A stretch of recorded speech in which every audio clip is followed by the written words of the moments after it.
Fala galera, tudo bem com vocês? Prof. Rafa aqui na área para mais uma aula de História e hoje é a parte 2 sobre a Era Vargas. Bora começar! Muito bem, a gente vai trabalhar a parte 2 da Era Vargas, página 120. Mas antes que a gente vá para a página 120, fazendo uma breve retomada aqui, nós vimos como que Getúlio Vargas chegou no poder em 1930. Júlio Prestes ganha a eleição, mas dá uma série de conflitos. Eles tomam o poder com Getúlio Vargas, eles tiram a oligarquia de São Paulo do governo federal, e aí em 1932 São Paulo faz uma revolta chamada Revolução Constitucionalista, porque eles queriam uma nova Constituição, já que Getúlio tinha dado um golpe em 1930, e aí a gente terminou lá passada falando que Getúlio, então, resolve convocar uma Assembleia Nacional Constituinte em 33. Eles vão começar a escrever a Constituição, eles vão colocar em prática em 1934. E aí é daqui que a gente continua. Então, começa o segundo período, a segunda parte do governo da Era Vargas, que a gente chama de governo constituinte, que é esse governo com essa Constituição. Só que ele vai durar de 1934 até 1937 apenas, e depois, na aula que vem, você vai entender o porquê disso. Bom, o ponto-chave, o ponto principal da Constituição de 34, começando a nossa aula na página 120, é a conquista do voto feminino. Não ache que Getúlio colocou o voto feminino acessível porque ele era bonzinho. Não, ele já tinha prometido, isso já fazia um tempo, ele queria garantir apoio político, queria garantir apoio popular, e ele coloca na Constituição de 34 que não apenas os homens votariam, mas que as mulheres também votariam. Ele coloca também o voto secreto. Bom, o primeiro parágrafo diz assim: os trabalhos da Assembleia Nacional Constituinte se iniciaram em novembro de 33. Entre os 254 constituintes eleitos estava uma mulher, aquela única que você viu na foto ali, que é a médica paulista Carlota Pereira de Queiroz. A participação de uma deputada mulher nos trabalhos da Assembleia foi algo inédito na história do Brasil e significou um reforço na luta pelos direitos das mulheres. Isso aí vai resultar no voto, na conquista do voto feminino. E essa mulher, Carlota Pereira de Queiroz, é a que você está vendo na foto aí do lado do Jornal do Recife. No segundo parágrafo ele fala que em julho de 34, depois de longos debates, a Constituição foi promulgada, ou seja, colocada em prática, e essa nova lei apresentou muitos avanços democráticos em relação à Constituição anterior. No sistema eleitoral, colocou o voto secreto, então não tem mais aquele negócio de voto aberto, vão saber em quem eu vou votar, acabou, a ideia era acabar com o voto de cabresto, por exemplo, com a manipulação do voto. E ele continua falando que o voto se estendeu à mulher que exercia função pública remunerada. Na educação, estabeleceu o ensino primário integral, gratuito e obrigatório e tornou o ensino religioso facultativo nas escolas públicas. Então perceba, são várias atitudes em relação ao social, ao voto feminino, ao voto secreto, às instituições de educação. Então tudo isso vai ter um teor popular, um caráter popular na Constituição de 34. Na página 120, no parágrafo 13, ele fala que na área dos direitos sociais as inovações foram ainda maiores. Por exemplo, proibiu a diferença de salário entre homens e mulheres que exerciam a mesma função. Prof, isso acontecia muito? Sim, mulher ganhava menos porque era mulher. Isso aí a Constituição de 34 vai começar a ter um início de tentar equalizar os salários por conta de uma mesma função, mas por gênero diferente. E aí ele continua falando que a Constituição de 34 estabeleceu regras para os trabalhos dos menores e das mulheres, bem como instituiu as férias remuneradas, o descanso semanal remunerado e também o que a gente chama até hoje de salário mínimo. Então perceba que a Constituição de 34 ela tem um teor popular bastante forte. No parágrafo 4, ele fala que, além disso tudo, por voto indireto, a Assembleia Nacional Constituinte elegeu Getúlio Vargas. Vamos por parte, que isso aqui é delicado. Getúlio Vargas, ele tinha a política com ele. Getúlio Vargas tinha os tenentes com ele. Getúlio Vargas tinha nas suas mãos a política brasileira. E aí, ele quer continuar como presidente. O que ele faz? Ele não coloca eleições diretas. Ele não fala para a população, eu dei um golpe em 30, agora votem em mim. Não. Ele faz essa Assembleia que fez a Constituição votar nele de forma indireta como presidente da República. Então perceba, em 34 ele continua presidente por um jogo político de que a Assembleia Nacional Constituinte o elegeu como presidente. De forma indireta, a população não participou. Até quando que ia o mandato dele? Até 38. Então começa em 34, iria até 38. Na verdade foi até 37, porque você vai ver na aula que vem que ele deu um golpe, de novo, né? E ele vai ficar no poder até 45, mas isso é para a aula que vem. E aí ele fala aqui que em 38 deveria ser realizadas as eleições por via direta. E um ano antes ele acaba dando um golpe, fica até mais um pouquinho de tempo aí que a gente vai ver na semana que vem. Muito bem, então página 120 está feita. A Constituição de 34, com seu ponto principal, é a conquista do voto feminino, conquista do voto secreto, férias remuneradas, salário mínimo e outros direitos sociais adquiridos.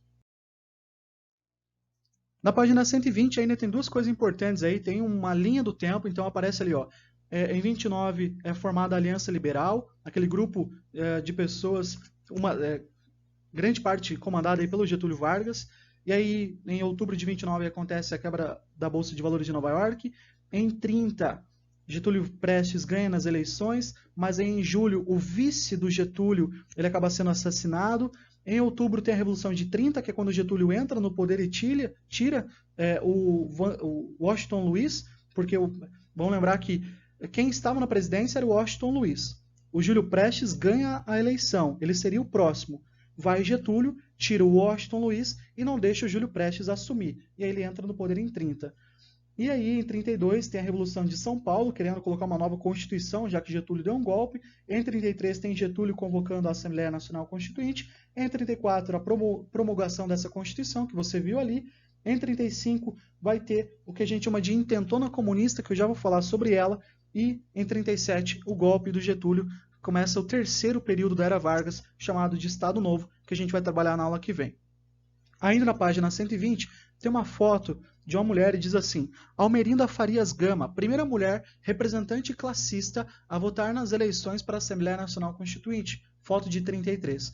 Tendo atuado anteriormente como cronista e advogada, Almerinda candidatou-se em 34 a deputada federal com a proposta de lutar pela emancipação feminina, pelos direitos dos trabalhadores e pela educação gratuita e obrigatória para todos. Embora ela não conseguiu se eleger, ela se destacou na política durante o período. Então, perceba a participação de mulheres no jogo político brasileiro.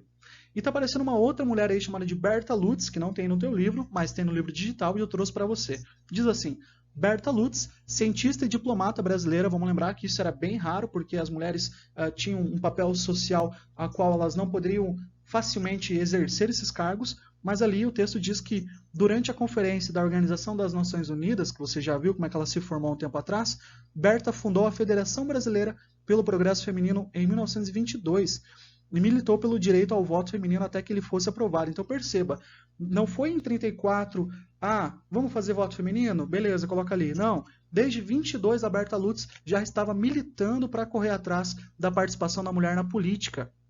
E aí a legenda continua, ela também foi professora no Museu Nacional, aquele que pegou fogo, que foi a casa de Dom Pedro II, que é o museu que está lá no Rio de Janeiro, e atuou como deputada federal a partir de 36. Lutando pelo direito de igualdade salarial para as mulheres e representando o Brasil em eventos internacionais. E aí ele termina falando que Berta foi uma das diplomatas latino-americanas que insistiram para que a igualdade de gênero fosse mencionada no documento da fundação da ONU em 45. Então, olha só, pessoas aí que fizeram parte do processo da conquista do voto feminino.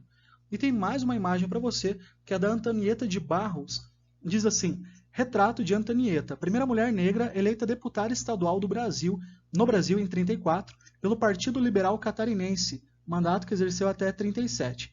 Entre 1947 e 51, assumiria novamente o cargo. Ao longo da sua vida, Antonieta militou pela valorização da cultura negra, pela emancipação da mulher e pela educação universal para todos. Em 35, responsável por escrever os capítulos Educação e Cultura e Funcionalismo da Constituição do Estado de Santa Catarina. E termina falando que ela também exerceu muitos anos a função de professora e de diretora do Colégio de Dias Velho, que posteriormente foi rebatizado com seu nome. Então perceba, várias mulheres fazendo parte da história do Brasil e que por muito tempo foram deixadas de lado, mas que a gente está trazendo à luz nesse momento. Bom, a nossa aula vai encerrar na página 121 e aqui é um ponto bastante importante da aula de hoje. Você tem que entender o seguinte: nesse período de governo constitucional de 34 a 37, Foi um período de muita polarização política, polarização ideológica, de dois extremos. Nós temos um movimento de extrema direita chamado de AIB, integralismo, que seria uma espécie de fascismo brasileiro, e de outro lado, da extrema esquerda, a ANL, Aliança Nacional Libertadora, com ideias lideradas, por exemplo, pelo Partido Comunista, que a gente vai falar daqui a pouco. Então, primeiro a gente vai falar da AIB, um movimento liderado por Plínio Salgado, um movimento inspirado no nazifascismo europeu, e no primeiro parágrafo da página 121, ele diz o seguinte: em meados da década de 30, os efeitos da Grande Depressão Mundial também atingiu o Brasil. Você viu, né? Quando vem a crise de 29, muitos regimes aí de extrema direita, de extrema esquerda, vão ganhar muita força por conta da crise de 29. E aí ele continua falando que isso atinge o Brasil, com isso setores da sociedade brasileira começaram a se mobilizar para defender propostas a fim de superar essa crise. Entre elas, a gente tem as duas organizações mais fortes da época, a AIB e a ANL. Já adianto que o Getúlio Vargas ele tinha uma afinidade maior com a AIB, porque a AIB apoiava muito o Getúlio. Só que você vai ver na aula que vem que ele não quis saber nem da AIB nem da ANL, mas na aula que vem a gente fala sobre isso. Bom, vamos falar então sobre a ação integralista brasileira. Característica dela, nacionalista. Aí você vai recorrer àquela aula de fascismo para lembrar o que é isso. Avaliava que a democracia era um regime incapaz de tirar o Brasil da crise. Ou seja, eu quero um Estado forte, eu quero um Estado que talvez abuse da autoridade, porque eu estou vendo que a democracia não vai resolver. E aí o texto continua. Propunha uma forma de governo inspirado nos regimes totalitários, como o fascismo na Itália e o nazismo na Alemanha. E era, sobretudo, contra o comunismo.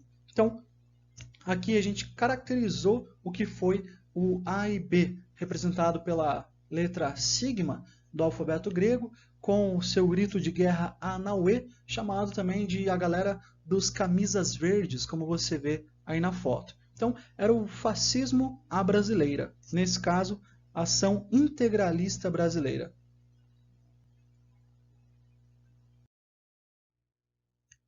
Do outro lado, a gente tem a ANL, Aliança Nacional Libertadora, liderada por Luiz Carlos Prestes. Cuida para não confundir com Júlio Prestes. Júlio Prestes foi aquele que venceu a eleição e o Getúlio Vargas tomou o poder. Aqui a gente está falando de outro Prestes. Luiz Carlos Prestes era o líder da ANL, só que a ANL cuida porque em várias provas de vestibular ou vários momentos aí que você encontra questões desse período, a galera coloca a ANL como totalmente comunista. Não, você tinha um pouquinho de tudo lá. Você tinha liberais, você tinha anarquistas, você tinha socialistas. Então, cuidado que não é um grupo homogêneo que participa da ANL, ok? Bom, o terceiro parágrafo da página 121 fala ali que a Aliança Nacional Libertadora, o outro lado do ringue dessa radicalização política, ela se opunha à AIB, ao integralismo, ao fascismo brasileiro e ao avanço do nazismo e fascismo na Europa. Propunha a nacionalização de empresas estrangeiras, a reforma agrária e um governo popular para o Brasil. Embora dirigida pelo Partido Comunista, a ANL contava com a participação de anarquistas, liberais e socialistas. E aí o último parágrafo fala que em 1935, um ano depois da Constituição de 34, a ANL organizou uma revolta chamada de Intentona Comunista, que tinha como objetivo instaurar um governo revolucionário e popular. Ou seja, a gente toma o poder e faz algo parecido com o que foi feito lá na União Soviética, em 1917, lá na Revolução Russa. Então, a ANL ela tentou organizar uma intentona comunista que acabou não dando certo. Aí diz o texto que, prejudicado por falhas no planejamento, o movimento ficou restrito às cidades de Recife, Natal e Rio de Janeiro e logo foi reprimido. Então, começou nessas cidades, mas logo em seguida não deu certo. E aí que vem a cereja do bolo. Essa rebelião de 35, essa tentativa de tomada de poder, serviu de pretexto para o governo decretar estado de sítio. Ou seja, eu, Getúlio Vargas, suspendo temporariamente alguns direitos e garantias individuais. Eu vou censurar, por exemplo, os meios de comunicação. E aí o texto fala ali, o Getúlio tinha poder de prender envolvidos na revolta, como o próprio Luiz Carlos Prestes e até a sua mulher, a Olga Benário. A Olga Benário, que está aparecendo na foto, que foi mandada para a Alemanha nazista, ela foi deportada para a Alemanha nazista, e vamos lembrar que nesse momento, o que está acontecendo na Alemanha? O nazismo. E ela, de origem judia, você já pode imaginar o que aconteceu com ela nos campos de concentração. Então, essa galera da ANL ela vai ser reprimida, não vai dar certo a revolta. Até na página 121 tem a indicação ali da leitura sobre a Olga Benário, que é um livro biográfico sobre ela, e essa narrativa fala então dessa militância política da Olga, a sua relação com o líder da ANL, Luiz Carlos Prestes, e o momento que ela foi presa e deportada para a Alemanha pelo governo aí do Getúlio Vargas, onde ela morreu no campo de concentração. Então, a ANL era o outro lado, vai tentar tomar o poder, vai fazer um movimento que começou, se a gente fosse fazer uma porcentagem ali de 0 a 100%, no seu 5% já acabou sendo suprimido, não deu certo. E aí, por que eu falei de cereja do bolo antes? Porque em 1937, o Getúlio dá um novo golpe de Estado, acaba com a Constituição de 34, e ele fala assim, descobrimos um plano comunista de tomada de poder, chamado Plano Cohen. E aí na aula que vem você vai ver sobre esse plano, sobre essa tomada de poder em 37, e aí o Getúlio ele parte para uma ditadura, para um governo autoritário que é chamado de Estado Novo. Só tem um detalhe. Hoje a gente sabe que esse plano Cohen, na verdade, foi o próprio governo do Getúlio que montou. Pelo general Olímpio Mourão, eles montaram esse plano, que era um plano colocado na imprensa como um plano comunista, mas que na verdade o próprio governo fez. Então eu jogo um plano na mídia, falo que é um plano comunista de tomada de poder para justificar um golpe de Estado, e aí o Getúlio fez lá a decretação do Estado Novo. Na época ninguém sabia que era um plano montado pelo próprio governo, mas hoje já sabemos que foi um plano falso. Mas tudo isso você vai ver na aula que vem.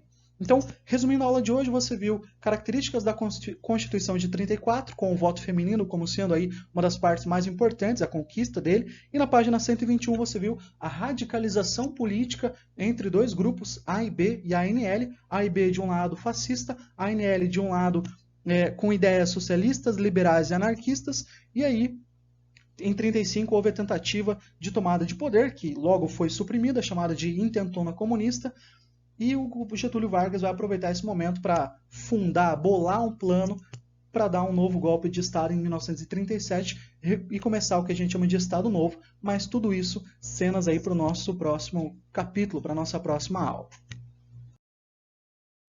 É isso por hoje. Espero que você tenha gostado e entendido. Muito obrigado pela atenção e diga tchau.